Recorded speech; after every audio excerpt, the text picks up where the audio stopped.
Hello बच्चों, let us read the question. The stress strain graph for two material A and B are shown in figure. The graphs are drawn to the same scale. Select the correct statement. तो चलिए इस question में जो हमारा की concept है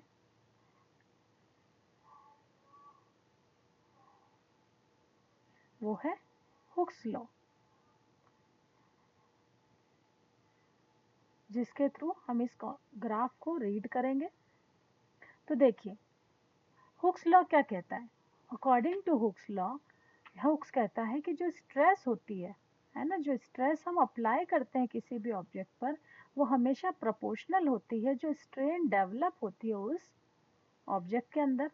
means जब हम फोर्स अप्लाई करते हैं और फोर्स अप्लाई करने पर जो ऑब्जेक्ट में स्ट्रेस डेवलप होती है उसके कारण जो उसमें डिफॉर्मेशन क्रिएट होता है, स्ट्रेन क्रिएट होती है, वो हमेशा ही एक दूसरे के क्या होती है, प्रोपोर्शनल होती है. तो चलिए इस ग्राफ को ऑब्जर्व करते हैं. मटेरियल ए में ओ से पी तक का ग्राफ और मटेरियल बी में ओ से पी तक का ग्राफ.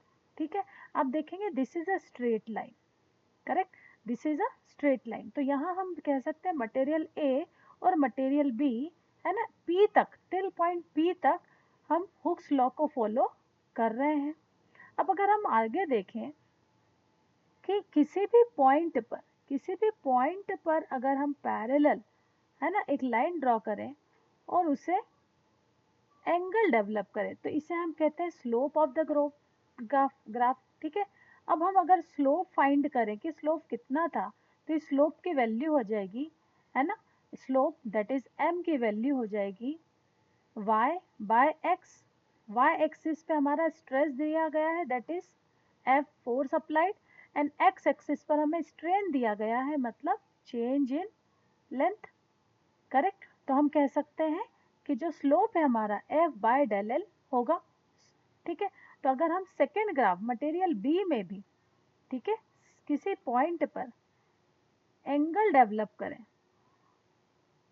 करेक्ट, तो यहाँ भी ये जो स्लोप होगा, ठीक है, इसको हम m1 नाम दे देते हैं और इसे हम m2 नाम दे देते हैं. तो अगर हम स्लोप को ऑब्जर्व करें तो हम कह सकते हैं कि जो थीटा 1 है, ठीक है, ये जो थीटा 1 है वो ग्रेटर है for as compare to angle theta 2. कैसे, आप किसी भी तरह से समझ सकते हैं. देखिए है ना, इस ग्राफ में ये वैल्यू जो है ये एंगल है स्मॉल, सो ऑब्वियसली जो ये कॉम्प्लीमेंट्री एंगल होगा वो ग्रेटर होगा. सिमिलरली अगर इस ग्राफ में देखें तो यह है ना वर्टिकल एंगल आपका बड़ा लग रहा है, सो ऑब्वियसली जो हॉरिजॉन्टल ये जो कॉम्प्लीमेंट एंगल यहाँ बनेगा थीटा 2 वो ग्रेटर हो जाएगा, है ना. तो हम क्या कहेंगे, दोनों को कंपेयर करें तो जितना छोटा वर्टिकल के साथ एंगल होगा उतना ही बड़ा क्या होगा, हॉरिजॉन्टल के साथ एंगल. तो थीटा 1 ग्रेटर हो गया एज कंपेयर टू थीटा 2. तो हम कहेंगे जो स्लोप है, ठीक है, m1 is greater than m2. अब हम इसको रिलेट करते हैं, है ना, अब हम इसको रिलेट करते हैं दैट यंग मॉड्यूलस की वैल्यू होती है F by A into L by del L.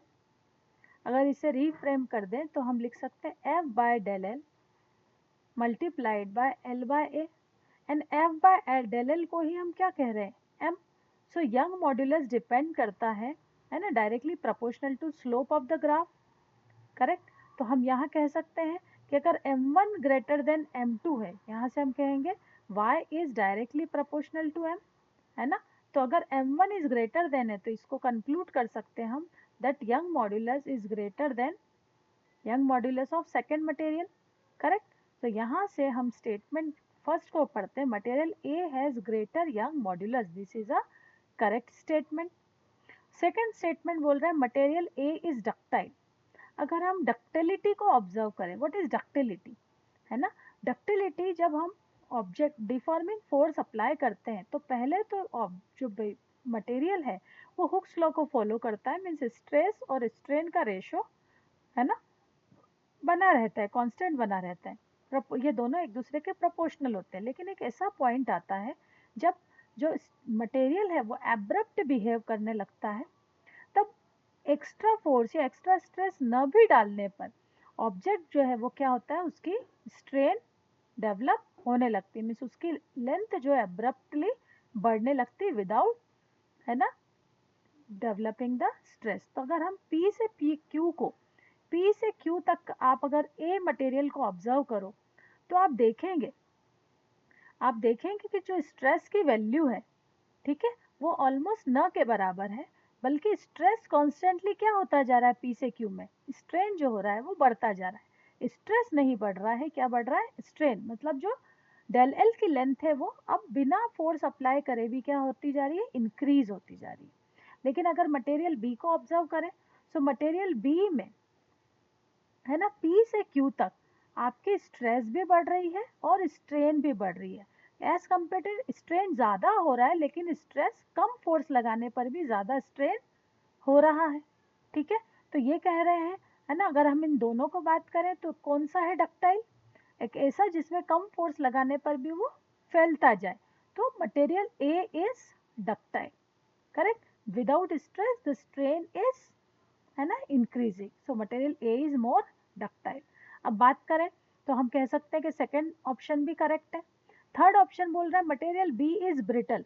तो ब्रिटलिटी क्या होती है, डक्टिलिटी का अपोजिट होता है ब्रिटलिटी, मीन्स जो ऑब्जेक्ट है वो क्या होगा, वो एब्रप्ट बिहेव करेगा और क्यू पॉइंट पर जाकर वो ब्रेक हो जाएगा, ठीक है। तो स्ट्रेस और स्ट्रेन का रेशो जो है पी से क्यू तक, आप बी मटेरियल में देखें स्ट्रेस और स्ट्रेन का रेशो जो है वो कांस्टेंट नहीं रहा जैसा कि ओ से पी तक था, लेकिन अब स्ट्रेस और स्ट्रेन में रिलेशन क्या हो गया, ये कर्व लाइन हो गई है, बढ़ घट रहा है ना। तो इस तरफ ये कह सकते हैं कि this is not become ductile but it is behaving like a brittle. तो मटेरियल बी जो है वो ज़्यादा ब्रिटल है, ठीक है।